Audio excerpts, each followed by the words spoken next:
By golly, I don't think we're gonna have a very nice day. Think it's gonna be cloudy today, huh? Well, pretty. The winds are blowing. I'm gonna take that old welder across the creek and park it.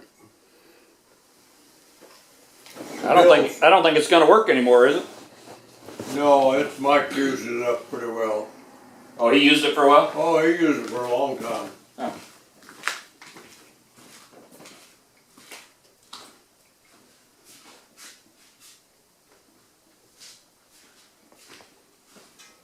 Steal a piece of your bacon. Mike's been awful good about firewood though.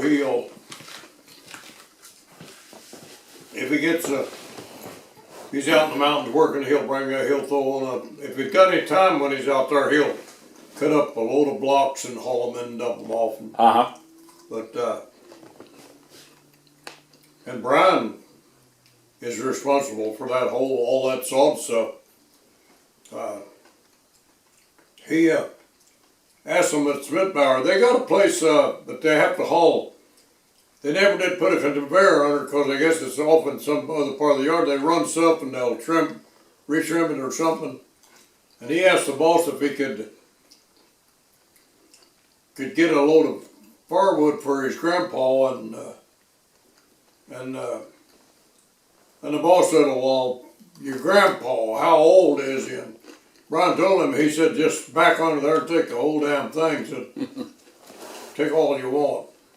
After he told him how old I was, I guess he's one that but Brian hauled most of that stuff from Spitbauer. And all that sod stuff, boy, that's really good wood. Clean. Yeah, that's good firewood, huh? Brian is a good old boy, but I've never known him having a girlfriend. It's strange. He still lives with his mom and dad, don't he? Maybe he don't, yeah. Maybe he don't know how to, I don't know, to handle it or how to talk to him or something, but man, I practically had to beat him off. But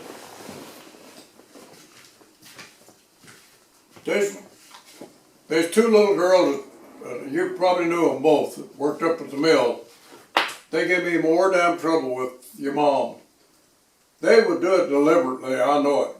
But they'd get off down in San Francisco or anywhere, and they'd call me and tell me what a good time they was having. Oh, had to call here, and they done it real often. And I know your mom figured there's something going on there. Well, it just looked that way because they'd make it look that way. They'd say, "Oh, we need to talk to her." They'd be in San Francisco and want to talk to Ray for a while. You got more coffee in there? Yeah, plenty.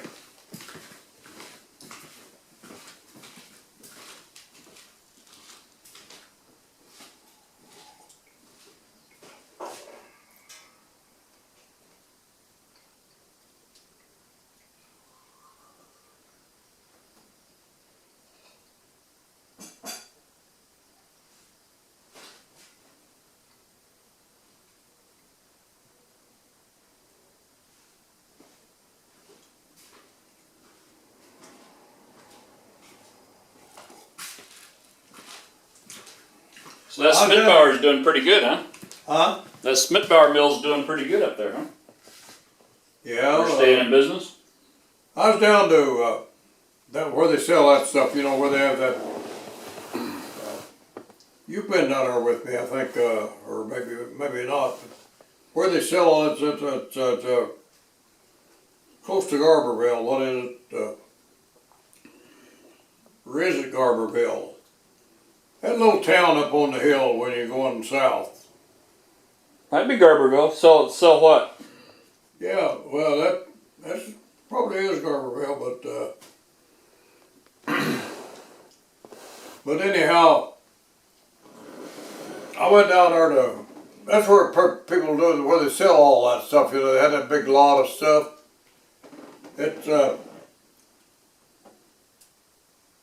It's right along the highway. It's a town.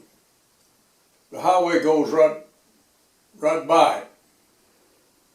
It's up on a hill, kinda. You go up. That sounds like Garberville. Yeah, that's Garberville. But anyway, one of the little gals that used to work for me up there, I went in there with somebody, I don't know who was with me. I didn't more than get through the door, and I saw a gal a secretary up there in the office. And I didn't recognize her, but it was one of the guys. I don't know if you knew Valerie. I can't remember her name. She was one of the girls that used to work for me. Boy, she got up out of her chair and come running downstairs, and I could, what the hell? And run up and grab me and hug me and just wouldn't hardly turn me loose. And oh, she said, I haven't seen you for a long time. And the guy was with me. He was stunned. He couldn't figure what the hell was going on. And she told me, said, well, I've been married for a while. I've got 2 kids. And she told me all about her family, all about her. And but she'd met a husband, and she was the secretary there, working. Well, I know the girls that worked for me was educated, but they worked for me for a long time up there, and well, it was good money, you know, shit, they made good money there. And we were required to have so many females. The government made us hire so many women, you know, and that was a good job for them. They did, you may know Sandy Holcomb and Valerie, I can't remember her last name, but, and then there was another older woman there that used to drive school bus. She was a manipulator though, she could do that. She knew how to. She's the one to get you in trouble? Yeah, but them 2 girls, what they did to me, and your mom, it kept her stirred up, and it'd give me a bad time, but they'd get off down in San Francisco. They'd take off on the weekend and run around. I don't know what the hell they was doing, but they always had to call me and tell me that they was having a good time or something. And your mom, she naturally thought there was something going on with me and them, because they, every damn weekend, I felt like just pulling a phone out of the wall sometimes, but I'd get a phone call. They wouldn't talk to me, and it'd be Val and Sandy. But I don't know if they was doing it on purpose to give me a bad time or what, or just they just had to tell me where they was at and what they was doing, and they was having a good time. And they'd say, I wish you was here with us, but you try to explain something to your wife like that, with 2 young women like that calling you all the time, well, they're bound to think something's wrong. Yeah. But I had something happen to me that you'd be amazed at. There was a young guy, I had nothing to do with him. He was a grader, one of the young guys that graded the planer. And I'd never seen the woman before or met her before, but she come down to the mill one night, and she got talking to me, and she said, she was a nice looking young woman. She said, I figure you need taken care of. I said, what are you talking about? Well, she said, I went over to Willow Creek and I rented a campground for 2 nights, and she said, I want you to meet me over there, and I'll take care of you. Well, God damn, I didn't know what. I said, you take care of me? I don't need taken care of, but what are you talking about? But she probably got pissed off at me, but she'd went and rented a campground. And she was married. And she figured, I don't know, she wanted to get me in a position to where she'd have me to where I couldn't say no to anything, I guess. If you go sleep with another man's wife and get around like that, you got a problem. That's what, well, shit, that's one thing that they've specially trained me about. They had sent people from Portland, Oregon to tell me, you watch out for stuff like that. They educated me to not get too friendly with anybody. Yeah. But she was going to take me over there and camp with me for 2 days. Take care of you. Take care of me shit. I told her, I said, you just wasted your money. You better get your money back for that campground if you can, or find somebody else. I can't do that. I said, I don't believe in that anyway. I said, well, they'd fire me the first thing they found out about it. But she figured all she had to do is just tell me and I'd come on. But she was a good looking young little thing. Shit, she was in her lower teens, and a lot of guys has jumped on that, would like to. Yeah. She was a nice looking gal, but I couldn't afford to get mixed up with something like that. I wasn't about to. Well, I wasn't unhappy at home anyway. Sounds like she was a little bit of a troublemaker, huh? She wanted to get me in a position to where if she wanted something. Yeah. You'd have to give it to her. I figured that might have been part of it. It wasn't that I was that attractive or anything like that, but she had something up her sleeve. Something on her mind. She might have wanted to job her in the mill or something. Yeah. And you good sleeping with another man's wife. You damn well better be ready to give her what she wants if she start talking about it. Yeah. But that would have been the end of you. Thank God they educated me on stuff like that. They said you don't want to ever take that path, because don't ever let anybody get the advantage of making you do things. That's the worst thing can happen to a foreman that's running the place. They told me they sent a guy out of Portland. He said, you be careful how nice you get to some of them people's wives or relatives or something. He said, they'll use that to get what they want. Yeah. And but they educated me damn good before, and it's a good thing. I think all that wouldn't hurt if they'd done that in some other mills. But yeah, should have had that training. But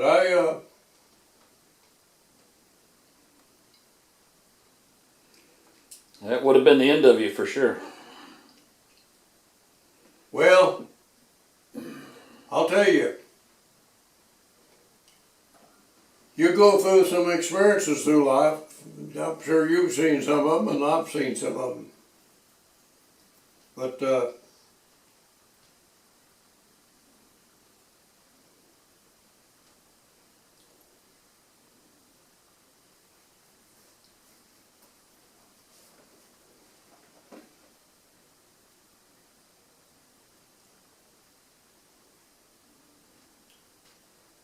I don't know. I probably would have done real good in the Navy.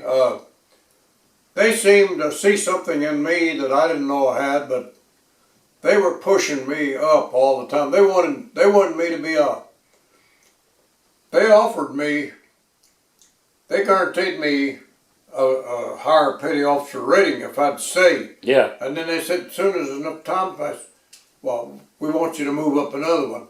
And I said, I told the guy, I explained to him, I said, I just don't have the education for those exams. They're tough. You get into high math and stuff like that, and they said, well, we will take care of that. We'll. They trained you on a bunch of stuff, didn't they? Yeah, and they said they wanted me to move up in the petty officer rate. Well, I made it to second class to be in the first place, you know. But they told me if I would settle, they guaranteed me first class petty officer. Well, that's getting up next to chief after you get up. Huh. Shit, that's getting up where you got a lot of say. Yeah. And but I don't know what they saw in me, but it could have been that time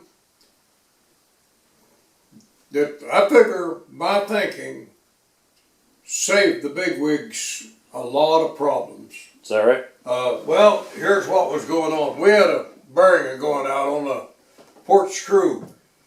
They got thermometers sticking up to you when they're overheating.